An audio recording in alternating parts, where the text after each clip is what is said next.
Hello and welcome back to the Ambitious Podcast. I will say today's topic, I usually only share with clients, mainly because it's kind of like this behind the scenes, close interaction relationship where my goal as a coach, as somebody who helps people within their business, is to not only teach people for themselves, like things that they can look at to develop to the next stage, but also to give them my lessons and my learnings of my business. And so with our clients, I'm very transparent about this is what you need to be aware of. Don't make this mistake. Don't go down this road. Here's what I see. I really try to help my clients like proceed with caution, basically, of knowing the areas they need to be paying extra special attention to and things that maybe are not as much something they need to focus on, mainly because my goal is to get them to their goal with, to be honest, avoiding all the things that I had to go through in order to get to where I am today. I want them to learn from what I've gone through. And so as I create episodes for this podcast and as I think about, okay, well, how do I just bring the most value to you as possible? I want to let you in on really, to be honest, the conversations that we have with clients and also how I can bring as much advice to you and as much wisdom of my business to you as possible is my number one goal of you sharing this time with me. And so, with that being said, I really want to use today to really cover all of the core mistakes that I have made since day one in my business that I want to tell you and explain to you for you to be able to learn from as you go to your goal, whether that goal is consistency in your business and getting your first several sales, whether it is going to multiple six figures in your business, whether it's building a brand, starting to build a team, like whatever it is. I want you to learn from what I went through so you can go through and grow faster without any of the resistances of going through those experiences. So basically, in sitting and prepping for today, I outlined, okay, like what were all the biggest takeaways of my journey and of my process in building this business? And as I say, like mistakes today, I also want to quickly reframe. These are things that now today allow me to add so much value to other people's businesses by speaking to those processes, how I problem solved those, what the experience was like, what they need to learn, how they prevent from that.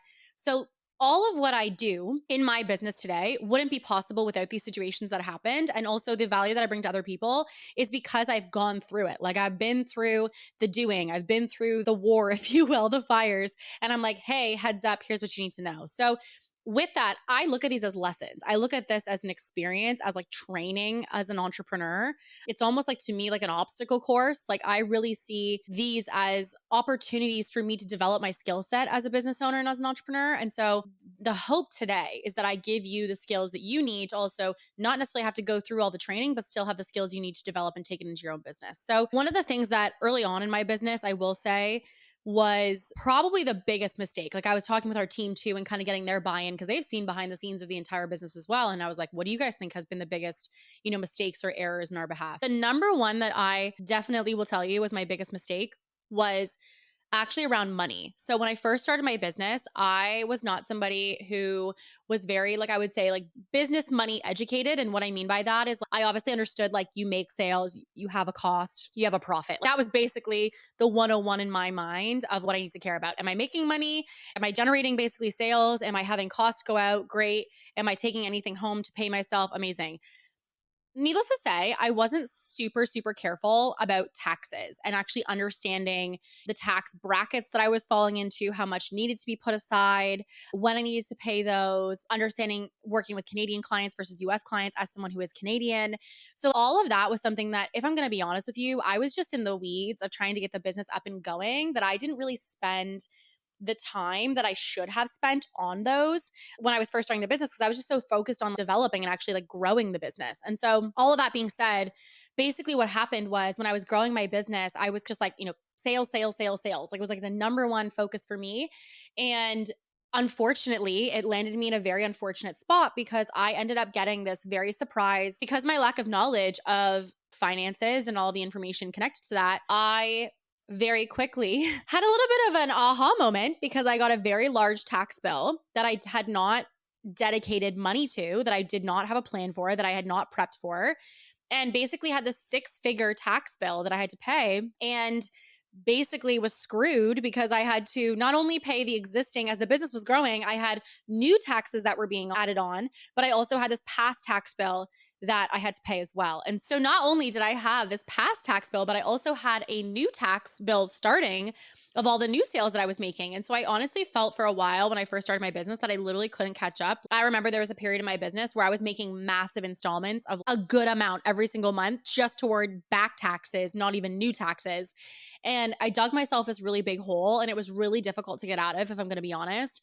And so something that I guess would advise is that I think there's this very fine line between messy versus messy action. Like on one hand, yes, not worrying about all of that allowed me to go really deep into like sales and marketing and all everything. But if I could go back and do it again, I would tell, and I do coach people on this now, that you need to understand your numbers. You need to understand finances. And you need to realize that building a business is more than marketing and sales. And so I think when everyone starts, we all have this goal of just like market, sell, market, sell. And again, yes, that is the heartline of the business, but cash flow and being able to understand money in your business can be the thing that makes or breaks your business and even like completely changes the ability for it to have longevity. So to me, that messy action of just like get started, get things happening, yes, but also it kind of just ended up creating mess, to be honest, because there were so many areas, even like legal in the business at that time. Like I didn't really care about anything other than marketing and sales. And again, while it allowed me to get to seven figures in 18 months, I had such a cleanup basically that needed to happen after that. And so, one thing that I don't think enough business owners prioritize is the non sexy stuff. Like the legal, it may not be sexy for you to talk legal this week, but it's something that your business needs to have dialed in. Even to this day, I work with business owners who are seven and multiple seven figures. Their legal is not it. They are not protected. They haven't considered trademarks. They don't understand their contracts. They're signing things without actually fully extensively reading them and understanding the verbiage. Like there's just so much risk there. And to them, they're like, oh yeah, I don't have time for that. I'm focused on marketing and sales. I'm like, you don't have time for it right now. But if you don't make time for it, it's going to make time for you. So the finances and the legal in the business, while they may not be sexy, are probably the most important things that can actually create risk for your business if you don't focus on those and get them dialed in. So for me, that experience of getting that big bill and having to dig myself out of that hole and then also prep for the new years of taxes, like it just honestly scarred me to want to like shout from the rooftops to people, like, you need to understand your numbers. You need to understand finances. It's not a nice to do, it's a need to do. And I think, with the second mistake that I feel like I made, honestly, this is something that I've struggled with. Like, I think, everyone talks about, get personal, be vulnerable, and like all of this stuff online. And admittedly, I fell into that trap, if I could put it candidly, because I had a situation within my relationship and my headspace was not great at that time. And just because of my own doing. And I basically announced something that was going on within my relationship on social media. And it's one of the biggest mistakes to this day in my business because my mindset when I did it was like, oh, okay, I want to be honest with my audience and I want to, not have a facade. I need to let people in. It's all about transparency and being authentic and all this stuff. And I just realized that transparency, yes, you should be transparent. You shouldn't be smoke and mirrors online. However, I do think there's a difference between being transparent and trying to be honest and be open and being authentic versus having no boundaries. And that experience really did, again, it was just like a mind altering experience. Cause I remember when I announced on my story, it was just on my story for like 24 hours, I just announced that I basically, people are going to see some shifts probably in my content. And it was because this thing was happening in my life within my relationship. So when I posted this, it was with the belief that I was going to be transparent and honest and authentic and share myself with my audience and be personable and not hide things. And all of that was kind of my mindset around it. And I thought this was just going to be received as kind of like oh, okay, got it, understood.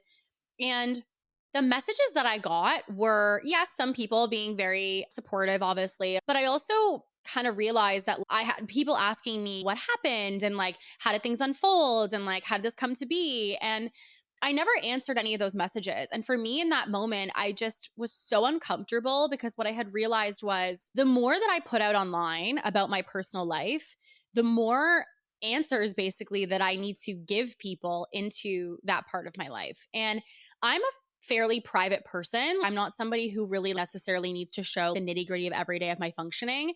And that experience totally changed the game for me and how much I wanted to show online, because I realized when I gave that kind of like insight into my life, it was paired with, in my opinion, people feeling entitlement to have access to things in my life. And I realized like, I don't want to have that at scale. I got inundated with messages from people being curious about what happened. I had that story shared more than any other piece that I've ever made in any content I've ever created. And it just puts such a bad taste in my mouth because what I realized was people know me and the content that I make, but they don't necessarily know the ins and outs of the day to day of my life. And so then to have people making judgments or assumptions or conclusions about things, I learned so much from that experience, but it definitely was a big mistake, in my opinion, in sharing too much of my personal life. And again, this is per person, this is just for me.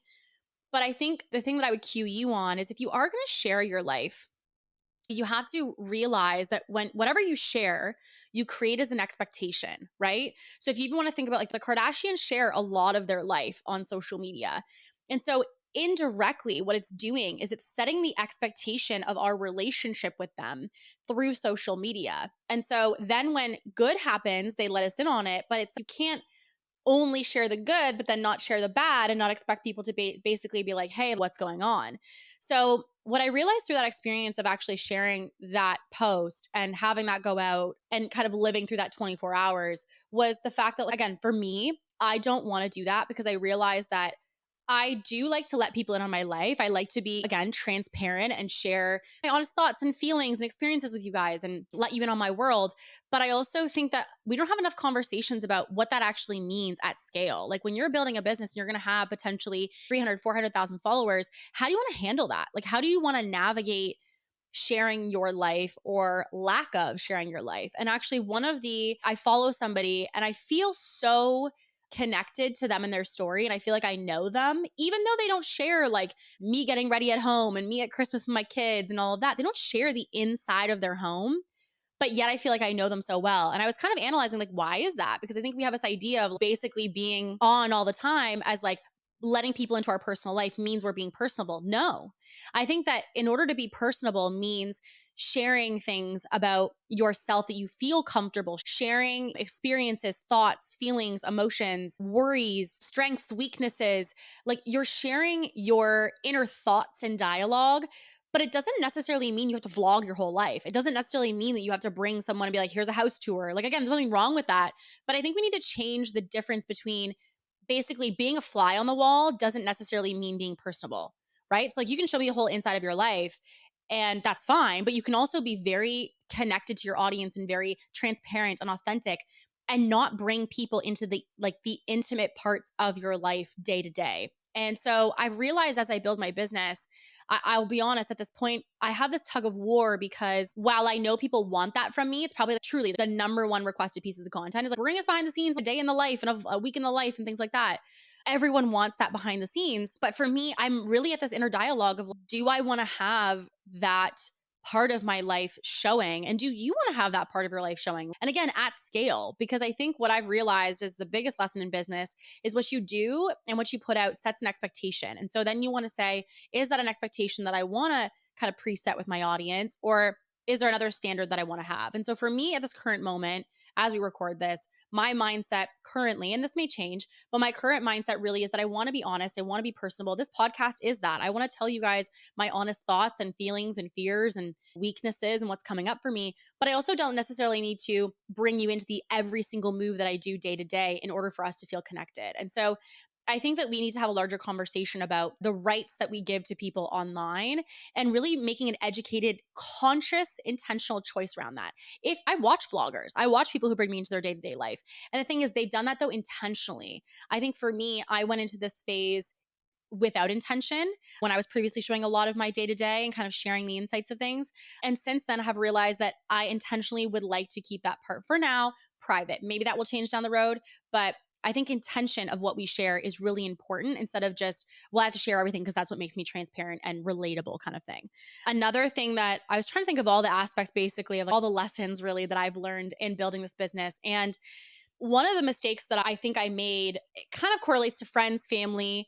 I really expected people to get it. I think even now, I'll be really honest with you, I have lost friends along the way in building this business. And I have mixed feelings about that because some of them I do wish I handled in a different way. And I do wish that they hadn't unfolded the way that they did.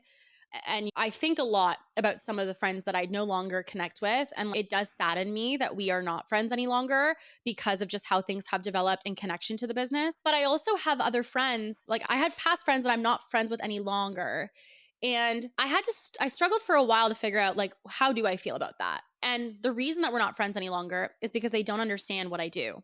And it constantly felt like when we would get together, I was talking about surface level things because me talking about my reality and my life and my desires and my goals, my ambitions made them uncomfortable. And it was like that they don't relate to that. I don't connect to it. And so then what I found was like I was actually not wanting to hang out with them.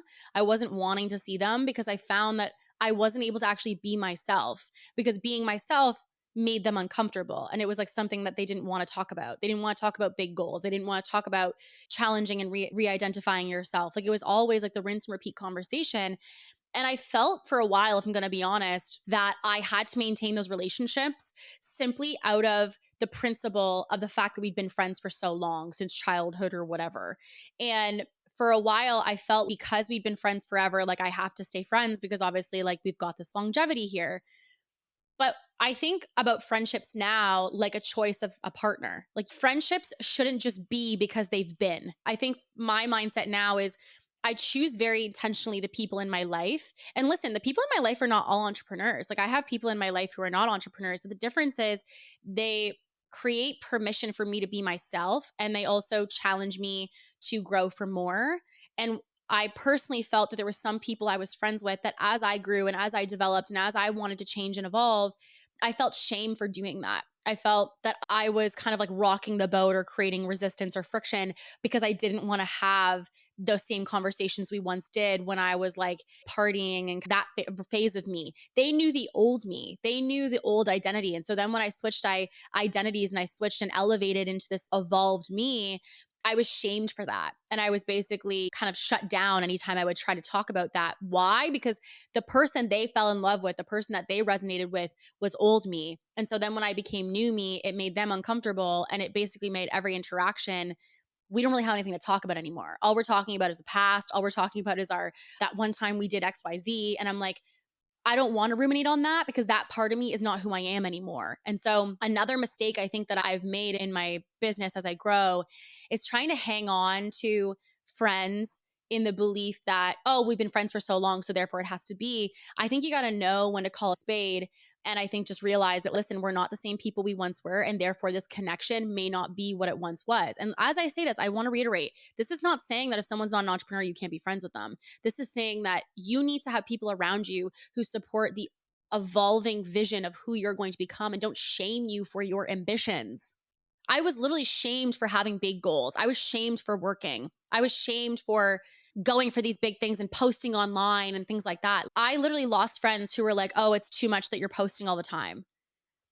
This is what I'm going to do. This is how I'm building my business. So for me, I also though have friends who are so supportive, who are like, do it. I'm so proud of you. You're killing it. Whatever it is, they don't do it. They're not in that industry, but they're so supportive of it.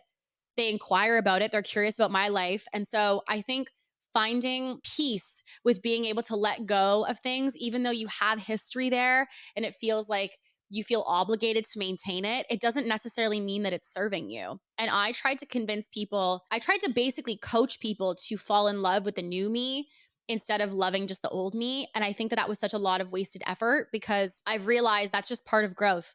You're going to have people who either want to grow with you or you grow apart. It's the same thing like a partner. You're either going to grow together or you're going to grow apart. And I believe that about friendships too. And so I think I, for a long time, wrestled with trying to get people on the same page as me. And now I have an incredible support system of friends who I have friends that I talk to a lot during the week and talk to basically every other day. And I also have friends that I have a very great friend that I literally see her once, twice a year. And every time we connect, it's incredible. She's super busy. I'm super busy with her career, my career. But together, every time we get together, it's like no time has passed. There's no judgment. There's no shame. I'm just like, what are you up to? What's going on? What have you been doing? There's no bad energy there. And I think, especially with female relationships, I see people struggle with that because there's just this unspoken expectation. And I think if you can just put it out on the table and basically say, hey, here's what I have to give, here's what I can do in a dynamic like this, I think it presets the expectation of who you want to have in your life as well. And make sure you're on the same page, not just letting things kind of like evolve and fade and potentially feeling you have to carry that regardless. Now, another one that I will say, in kind of going back to also like messy action, like we talked about, something that I have done that has been a mistake and my own fault, in my opinion. But I think sometimes I'm very human first. So I've trusted people, for example, contractors. The amount of contractors that I have had difficulties with, not in our internal team, but I mean like delegating out for a single contract for a project. I hired people based off of, in the past, potentially a sales conversation of something they would say to me, and hiring people off of a referral of somebody, but not doing it my own homework. My biggest advice is like, you got to do homework. You got to do your legwork. And I think my learning now is you got to do the prep before the close to really ensure that you are fully educated going into an investment. Because I even now talk to people who say they're burned by investments. I had a friend and I knew somebody that she was going to invest with. And I said, because I knew through the industry about some previous experiences. And so I said to her, listen, my biggest advice for you, do your homework, because I knew if she did her homework, she would discover that this was going to be a poor investment. And anyway, fast forward, she decides to make the investment. She goes through the experience only to realize, yeah, I should have taken your advice. It was not what I had anticipated. And I think the reason, by the way, I've done the same thing. So this is not like a her, this is me as well. I've done the same thing. I think we go into investments sometimes so excited for the outcome that's going to happen. And also, if I'm admittedly, sometimes really just sold by the marketing. They're really good marketers. So like we don't think necessarily to take that second step to really do the verification process of that the marketing actually matches the delivery. And I've lost a decent amount of money in my business. Like we're talking tens of thousands of dollars on contractors who marketed one thing and their delivery was another. And I do think looking back on it, listen, these things are going to happen. You can only do so much homework, but I think in my opinion, even just doing the homework in general is something that needs to happen because I don't think enough people do that. And as a result, because they don't do that, you end up getting burned. And so, in my opinion, I think one of the things that I reflect on and my biggest mistakes is I'm very much what would be considered like a driver buyer. And so as a result, like I'm someone who typically to the downside actually doesn't do enough homework on investments because I know I want to do something. I'm confident in myself and my ability to make investments work. And so like I go and I move. Yes, but the downside to that being is if you don't do your homework, is buyer beware is the philosophy. And the buyer beware basically means if you don't do your homework, it's on you. So then any dissatisfaction after the purchase is really on you to own and for you to accept as your own responsibility. And so in losing tens of thousands of dollars, I didn't reference enough, for example, not just the work that they showed me, but other work that I would want to inquire about. I needed to see additional people that they had worked with. I needed to get an additional referral outside of the person who referred me. Just doing more homework. And I think making investments isn't a necessary part of building the business. So you never want to stop making investments because of these experiences. But after a while of being burned so many times, you start to be like very weary. And so it's unfortunate because now when I go in to invest with someone, even though I trust them, I love them as somebody I want to work with, I do always have this extra element of homework because I think you need to do the extra legwork. Are you actually vetting the people that you're working with? Or are you simply being like, I don't know, it's just like a vibe and I'm hiring them? It's not enough, especially when you're investing bigger amounts. Like some of our investments now are up to $60,000, $70,000 for some of the contracts that we do for projects. So for me to do that simply based off of feeling and impulse and emotion is not strategic. It's not smart. And so now I have to be a little bit more calculated. And also these past experiences have given me information and data to say, listen, as you grow the business, you can't make these mistakes of just running off impulse anymore. You got to get data and actually understand, is this a strategic, intentional decision that I should be making right now? Now, I feel like everyone's going to resonate with this next one. I think everyone's going to resonate with this because I am part of this crew. I am part of your community. I am so pissed when I look back and I see creators talk about this and I'm like, consider me triggered because I am. I'm miffed that I haven't started some things in my business sooner. I'm miffed that I didn't start a podcast sooner. I'm pissed that I didn't get on TikTok sooner. I'm pissed that I didn't get into email marketing sooner. Like there's a lot of things that I wish I had pressed go earlier. And I know that obviously the reason I didn't press go was for a specific reason at that time or my own belief system at that time. But now, because I've gone through seeing an opportunity, so for example, TikTok, everyone talks about this one because it's most relatable to everybody. But for TikTok, for example, everyone saw the big boom of opportunity, which is the fact that the organic reach was like out of this world, higher than anything they'd ever seen. And yet people didn't take action on it. And I think seeing all the views, for example, someone posting and having 2 million views with a channel of 200 followers to now potentially that same video getting 250 views for the same exact type of content, which is just a byproduct of organic reach. What that tells me is there is truly a moment, there is truly a window of opportunity. And I think unless you take it in that window, you got to realize that you're going to have still an opportunity to do something with it later on. But the landscape of that opportunity is going to be different. And even for the podcast, obviously, for me recording these episodes now, I feel like I could do this with my eyes closed. Like it's not something that feels difficult for me.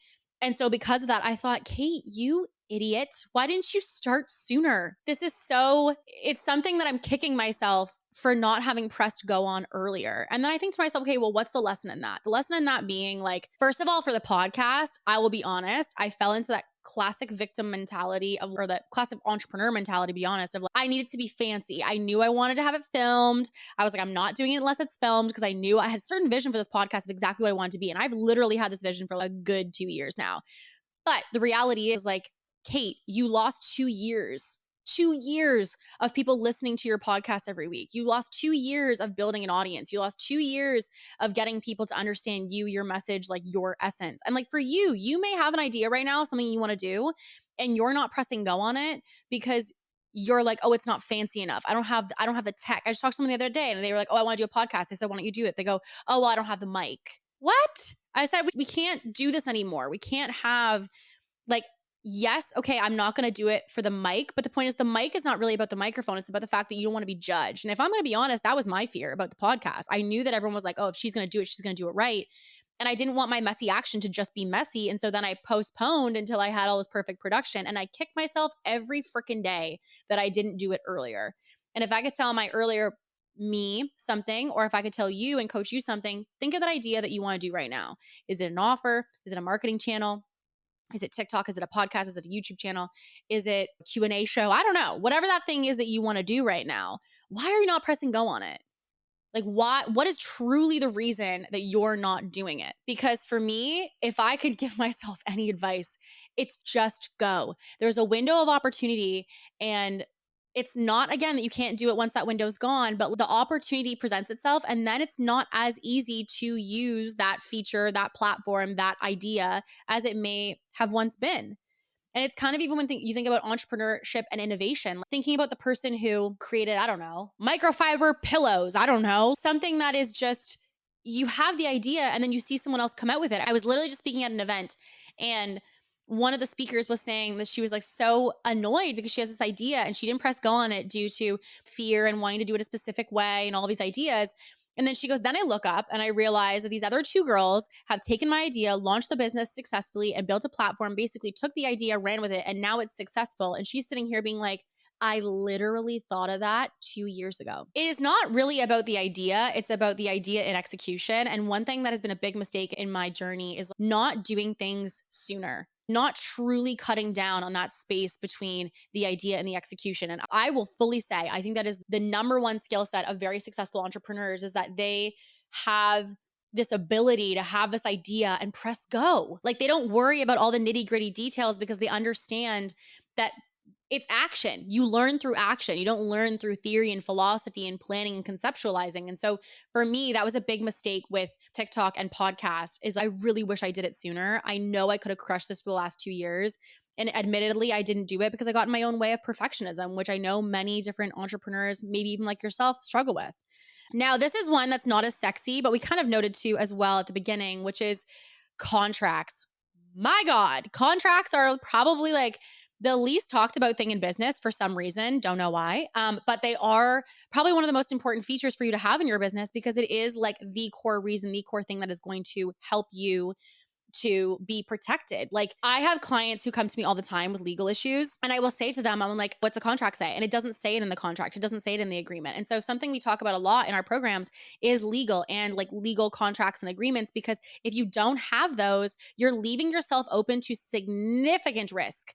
Significant risk. And I've literally seen people have to completely restructure their business because they haven't dealt with the legal and like the fine print, if you will, of how they're building their business and of the things that they're doing and executing. And the thing that you want to remember is as your business gets bigger, your rewards get bigger, but your risk gets bigger. So you need to protect yourself even further as your business grows. Team contracts, podcast contract, client agreements. These are a way to set expectations with your business so that you're not having any discussions or negotiations behind the scenes because all the expectations are clearly outlined. The amount of people in this moment as I record this who do not have protection for their business is terrifying to me. It is terrifying to me. And you may think, oh, I'm not at a stage of business where legal matters. It always matters. It mattered day one and it matters now. So there's never an instance, in my opinion, where legal is not important. No one cares about it until they have to care about it when they have a conflict. Then they go, my contract doesn't say that. My agreement doesn't note that. I didn't mention that at the time of the kickoff. I didn't. All of that is, oh yeah, now it's kind of all in the gray. Contracts and agreements, while they may not seem sexy, are something that basically allows your business to operate more into a black and white structure, which is like it either is or it isn't. It's not always up for discussion. And this is something you want to have in every area of your business, because what it does is it removes that when a conflict happens, we need to discuss it. It's like, what does the agreement say? But when I have people bring me a conflict and I ask them, what does the agreement say? They're like, yeah, I actually don't have that in my agreement. I'm like, so that's a problem, because that basically is creating the conflict. Whereas if you had something that thinks of all the worst case scenarios and you set that at the time of working with somebody, whether it is a team member or a client or a contractor, then you don't need to discuss it. You're basically just referencing back to the document. And so please, if I could, I've just seen so much happen behind the scenes in businesses due to bad legal and lack of preparation, in my opinion, when it comes to legal and contracts. And if you are somebody who wants to scale significantly in your business, you can't ignore it forever. It's not something you can say, I'm just going to download one off the internet and that should hopefully protect me. Well, yes, that again is messy action and DIY. As you grow multiple six, seven figures, we got to take it more seriously, because as you grow the business, your rewards will get bigger. Yes, but those risks also increase in size. And so you need to do everything within your power to protect yourself. This next one, so running your business on an honor system. A lot of people will say to me, Kate, I don't want to micromanage my team. I don't want to micromanage people. I just tell them what to do and they do it. And listen, I get it. I don't want to micromanage people either. I believe in giving people autonomy. We talked about that in our other episodes, giving people autonomy, allowing them to really understand what their role is and take ownership of that. However, in our business, for example, we had a contractor or two who I basically said, here's your expectations, here's what we need to do. And then I do random pulse checks in our business. So I don't micromanage every single week necessarily on what people are doing, but I do basically like pulse check things they're doing. So I have checks in the system now, but at the time I didn't have checks in the system. And so one of my biggest mistakes was not having those checks, because I then went to go cross-reference somebody's work only to realize that they were basically fudging the numbers the entire time and weren't really doing anything. I talked to another business owner who has an agency, and she was like, Kate, we just had somebody that we had an issue with on our team, only to realize that the things that they said they were doing, they weren't actually doing. And again, it was all just due to checks in the system. So I think we need to change the narrative and learn that trusting people to do tasks and not micromanaging is not the same as not checking. You need to trust people to do their job, but you also need to make sure that you basically have pulse checks and audits built into your system for anything in your business. So if I have a coach that coaches clients, I randomly will have a pulse check of I need to listen to their calls. If I have somebody who's doing marketing that's even exceptional at what they do, randomly, I will go in and I will audit captions. I will audit media. I will go in and actually audit what they're doing, because even though they're amazing and they're 10 out of 10, and almost never make a mistake, yes, but I still need to audit. The idea of ever just being like, I don't even look at it anymore. You don't want to also create that as a culture, because that's also when people get comfortable. And so you always want to maintain a standard and basically triple check that standard, but you're not micromanaging that standard. And I think, to me, not enough people really focus on data. And so when you're building systems, when you're building numbers, I don't think we put enough emphasis on that. It's one of the things that I'm annoyed that I didn't do earlier was getting more of those checks in the systems, getting more of those integrated as like an audit basically, and also having a lot more data built in to see not just the feeling or the thoughts or the opinions of what was going on in the business, but also what is the data telling us. You need both quantitative, which is data, and qualitative, which is a little bit more opinion personal in the business. So like even in marketing, we have the marketing data, which is like the analytics of social media and how it's going, but we also have the qualitative, which is like what we're seeing in comments and the engagement of our audience, what people respond to, etc. So my lesson in this for you is, do you have checks in the system for your business? Do you have checks in the system for team members, clients, delivery, marketing? Do you collect data? There's tons of businesses that I work with who do not nearly have a fraction of the data that we have. And it's one of the biggest things I help them build, because otherwise you're operating in the dark. So for you in your business, are you operating on opinion? Are you operating on this kind of like honor system with a team? Are you operating on this so-and-so tells me it's good? Great, but you can't just take everything at face value, because that is when you actually create significant risk in the business. And so for me to go in and find this person I'd been paying for 3-4 months to do a job, had basically been half-assing the work, to be honest with you, and also not really fulfilling the numbers. They were all adjusted, manual inserted numbers that were not actually real. It skewed all the data, and we made decisions off of that data, right? So it is my biggest mistake, and something I advise the most amount of people on is understand the data. And also with that, make sure you have checks in the system. Honor system with your team or with your business in general is just not enough. Another mistake I would say is I really overestimated many times in my business what was possible to do on my own. When we first started the business, earlier stage. So Kelsey, you guys will probably see me talk about her on social media and also on this podcast. Kelsey's been with us in our business for years. We've been together working for about 4 years. She's our head of ops. And Kelsey is the brains of the machine, if I could put it that way. She's very much the person who allows our machine to run the way that it does. And I could not do what I do without her. But when we first started together, it was just me and Kelsey. I didn't have a big team at that point. And when we first started, I remember saying to her, I said, I want to do YouTube, and I want to do a podcast, and I want to do a blog and newsletters. And bless Kelsey's heart, she was like, okay, sure, whatever. So she's like, whatever you want to do, let's do it. So I was like, okay. So she was so supportive. She was so, bless her heart, but she was so supportive. And at that time, I really did believe that would, like, this production that we do for our marketing right now, 4 years ago is what I wanted to do. But at that time, I didn't have the capacity because I was the only coach. I was the only person. I didn't have someone with marketing. I didn't have an admin. I didn't have a finance. I didn't have any of that. It was just me and Kelsey, dynamic duo, basically taking care of everything. And very quickly, I realized, like, this is just, I remember filming like 3 YouTube episodes and filming a couple different pieces, writing a couple blogs, only to realize, yeah, this is not going to happen. So I remember going to Kelsey being like, false alarm, we're not doing it. And that was because I really, many times in my business, have had these big goals, but not realizing the production that's needed. And so while you can bootstrap things and you can very much kind of, again, messy action it, the production I wanted to do 4 years ago really did require a specific team or structure in order to do it. And at the time, I would see other people who had that production that I wanted. On the outside, they were producing what I wanted, but I didn't check in on the process it took to get there. And so 2 things I want to say to this. I do think the mistake is not realizing, like, you're capable of a lot as a single person, as a solopreneur in your business. You can do a lot of things, but there's also some things in your business that regardless of whether you like it or not, you're going to need help with. You're going to want it done.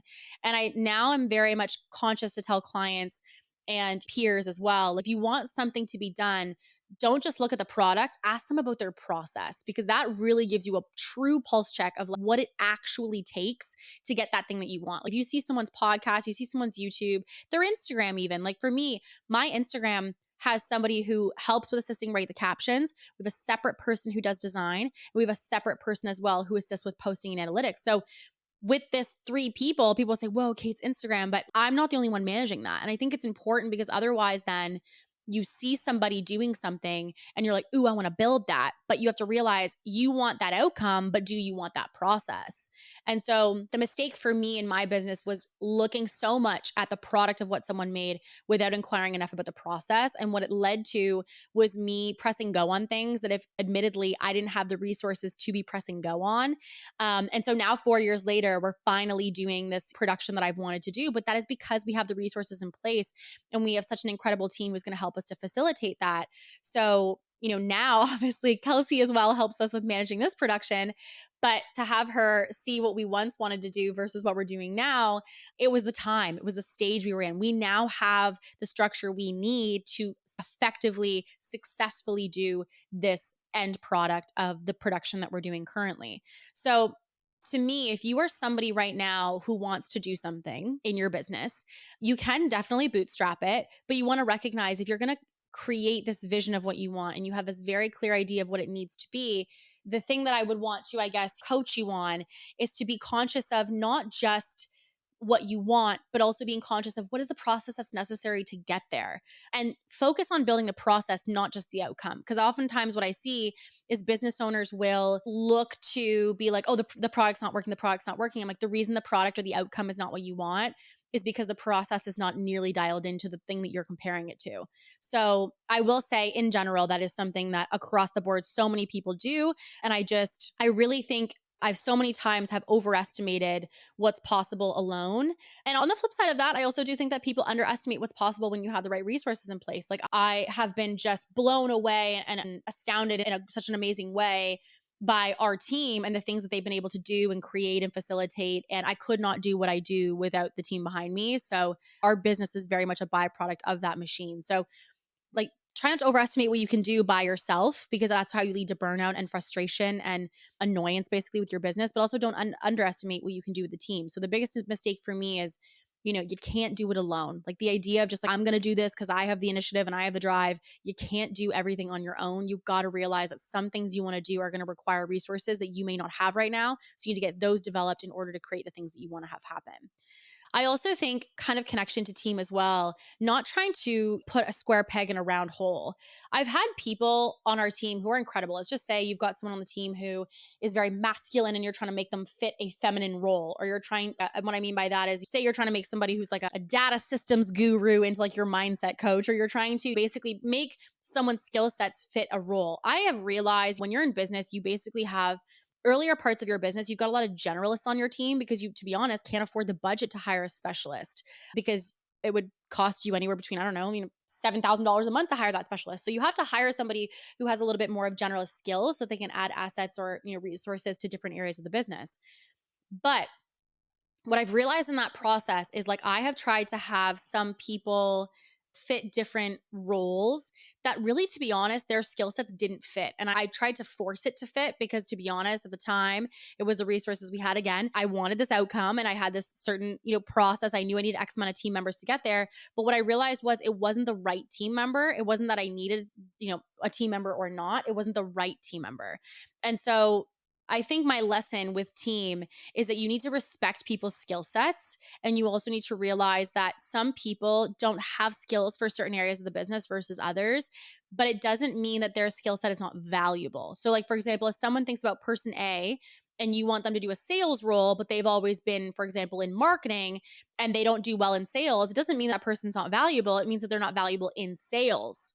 It doesn't mean that they're not valuable to the business. They're very valuable potentially in marketing and the creative side. Maybe they're just not sales inclined because that skill set is different. For example, if you have somebody who is a little bit more mindset and you're trying to fit them into a masculine strategy role, well, like that's not anything to do with the person. That also may be due to you as a business owner trying to, again, make a square peg fit in a round hole, which is like, that's not who they are. That's not how they operate. That's not their skill set. It's no shade to them. Nothing's wrong with them. It's actually more of a lesson for you to realize that you're trying to basically fit their skill set, their energy, their personality of how they operate into a role that's not a good fit for them. So it's not anything against them. It's about the fact that the role doesn't fit the skill sets potentially of what they have.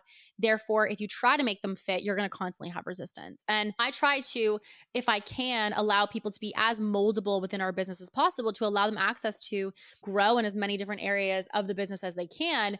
However, there's also this need to have that transparent conversation of just like skill sets you have don't warrant this role and what it needs. And so I think it's important as a business owner. And one of my mistakes has been I've tried to basically allow people to integrate in whatever role that they felt connected to try to help them grow within our team. But I think the downside being that you need to realize as an operator and as a CEO that some people, even though you love them and you love their skills, may not warrant what the business needs in specific areas. And again, that has nothing to do with the person. It has to do with the fact that the business needs a certain type of support. And does that person have the support or the skill sets to fit the bill for that thing? And if they don't, it's much more about the business, not about the person. And so my biggest mistake was trying to basically, to be honest, take people in our team and make them moldable to roles that they just didn't have the skill set at. And it wasn't anything to due to them. It was much more due to the role. The other thing, I feel like everyone will remember this phase. The other thing that I will say is doing things because they're trendy. My gosh, there's so many people who do things in their business because it's trendy. Do you guys remember those pointing reels that were like do, like pointing of the listen, first of all, I'm not going to pull up those archives because that's embarrassing, but I will say those were very popular. And while I don't think that they ideally should be done today any longer, they did have a phase. And I will say, while I looked ridiculous doing them, they were super effective. They were actually very effective. They worked very well. So the reason I say this, I guess, is I look back on it and I watch those videos. Like if I go way back in the archives now, I look back on those videos and like that just doesn't feel like me. That was something admittedly I did because it was trendy. Even when I first started my business, I was like bubblegum pink branding. And again, it's no shade to pink. It's just, I'm saying in my personal experience, I had like bubblegum pink branding. And what I realized was like I was doing that because I thought that basically the bubblegum pink branding was necessary to work with a female audience, which is just simply not the case. And if you guys know me, you know that I literally don't wear color. If you look at my closet, I have like gray, black, beige, white, blue. They're all neutrals basically.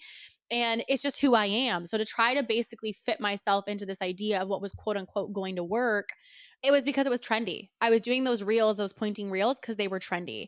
And here's what I want to say. It was a mistake for me because I think it caused me to question my decision making and it caused me to question always keeping and holding integrity of who I am as a brand.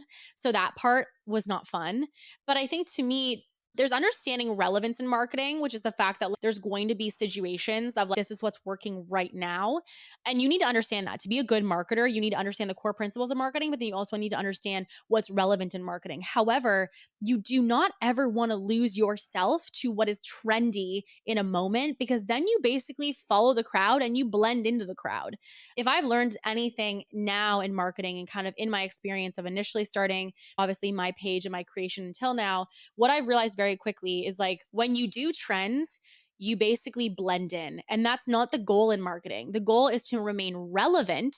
So you want to make sure that you are understanding where people are consuming, how are they consuming, on what areas, what platforms, in what delivery, what media, what copy. Yeah, you need to know that.